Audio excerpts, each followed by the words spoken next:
Sri Jaydev Gallaji.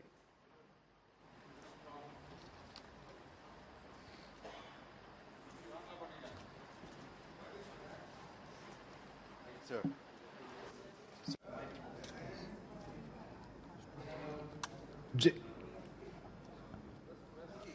You are in your seat? Okay. Thank you, sir. Sir, it is a momentous day in the history of our Parliament. It was a historic day that this House, which witnessed our freedom struggle, witnessed India's tryst with destiny, witnessed the creation of the Indian Constitution, and is now witnessing as we are bidding adieu to this great House, sir. As members of Parliament, we have dedicated ourselves to serving our beloved nation. Over the past 7 decades, as the Honourable Prime Minister has noted, more than 8,500 members have tirelessly served our mother India within these hallowed halls. It's worth noting that many of these dedicated individuals hail from Andhra Pradesh as well. On this solemn occasion, I wish to pay my heartfelt respects and express my profound gratitude to each of them for their unwavering service. Sir, I'm here to serve my second term, extending my services to the people of my constituency, state and country. It would be remiss of me not to mention a towering figure in Indian politics, the great Gandhian, the legendary freedom fighter, Professor Acharya N.G. Ranga. He served as a member of the Central Legislative Assembly from 1930 onwards and as a member of the Indian Parliament since independence until 1991. Professor Ranga achieved the remarkable feat of 60 years of service in this House, starting with the Constituent Legislative Assembly in 1930, and 50 years as a parliamentarian, earning him a place in the Guinness Book of World Records. Many of you have seen his statue at Building Gate number 4 of this Parliament House. Sir, Professor Ranga was an inspiration to generations of politicians, including my own grandfather, Sri Paturi Rajgopal Naidu, a freedom fighter and 2-time Member of Parliament during the 6th and 7th Lok Sabha. Another great leader from the state of Andhra Pradesh that I should mention here is Sri GMC Balayogi, who served as Speaker for the 11th and 12th Lok Sabha and who was elected unanimously and served with distinction. I take this opportunity to pay my humble tributes to them and to all the other leaders from erstwhile and current state of Andhra Pradesh. Sir, I feel 7 decades' journey in the history of any nation is too short a period. But in this short period, we have shown the world what we are capable of. We have proved to the world, particularly the British, who wished India to become a failed state, that Bharat is second to none in every respect. We have proved and demonstrated to the world, the recent example being the G20 summit, that India's civilization, culture, philosophy, and more than anything else, the concept of Vasudhaiva Kutumbakam cannot be destroyed.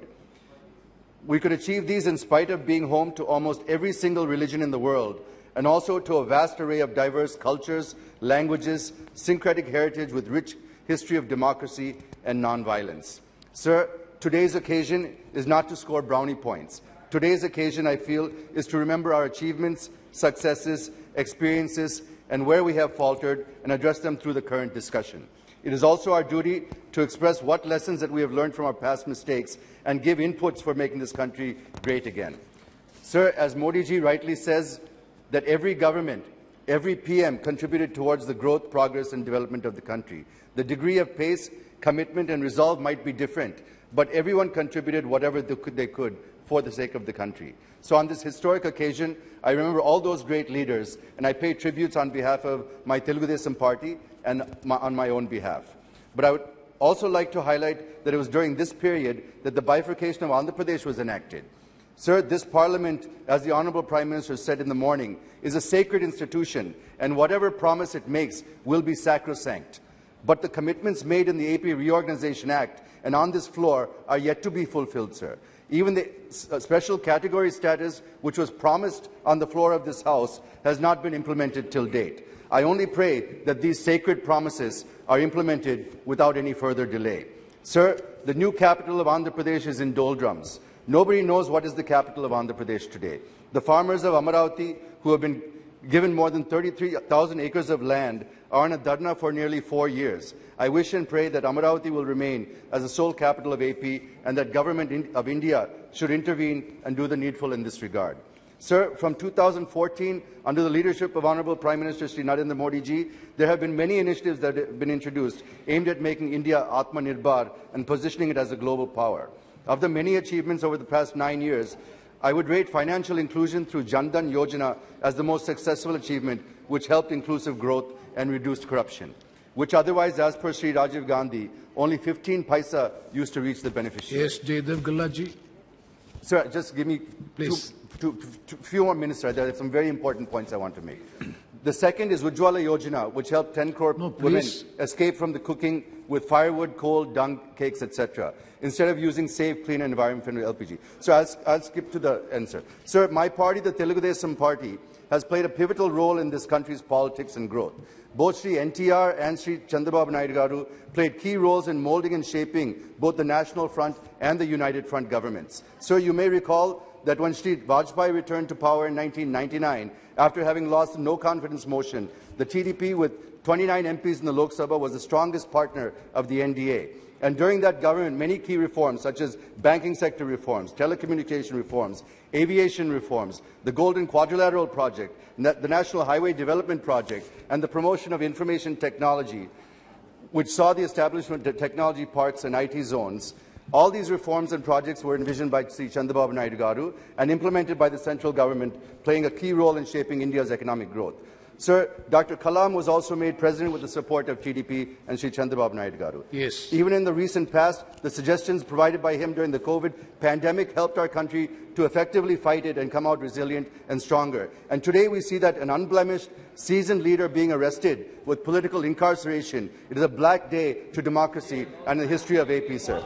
I wish to bring to the notice of the Honourable Prime Minister and the Honourable Home Minister how law is blatantly violated, cleverly twisted and maliciously to achieve political try to avoid all the by arresting controversial Sri Chandrababu issues, Garu. please. Sir, 2 minutes, I'll finish, sir. No. The main allegation in the case that 10% share of the state government, which comes to about 371 crores, for the purpose of skill development, had been released to the project implementation companies and was swindled through shell companies. But the CID has been unable to establish that the money were entrusted to CBN or his family members. Sir, if 371 crores is siphoned, how 34 technical development? One second, Mithun Reddy, Sir, please. let me You just conclude, because this is last day of the. See, this is the last day in this parliament. Will you please conclude? This is the most important Without having any controversial issues. Sir, it's the most important issue. So the spirit of today's discussion is not such a manner. Just conclude with the sentence, please. 1 second. Sir, all I wish to submit is that this kind of political vendetta, misuse of enforcement agencies and political incarceration should be stopped in every state. And I appeal to the Honourable Prime Minister and Home Minister to direct the officials you can respond to it. to immediately release Sri Chandrababu Naidu. Thank you, sir. Thank you very much. Yes, Sri PV Mithun Reddy. Sir, thank you, sir. Try to avoid the controversial issues, Sir, because it is not a controversy. I just want to put the facts straight. I just want to talk only on that, and I just want to put the facts straight. Sir, like what the Telugu Desam Party, Mr. Gallaji spoke, I just want to put the facts straight and what has happened in the Chandrababu Naidu case.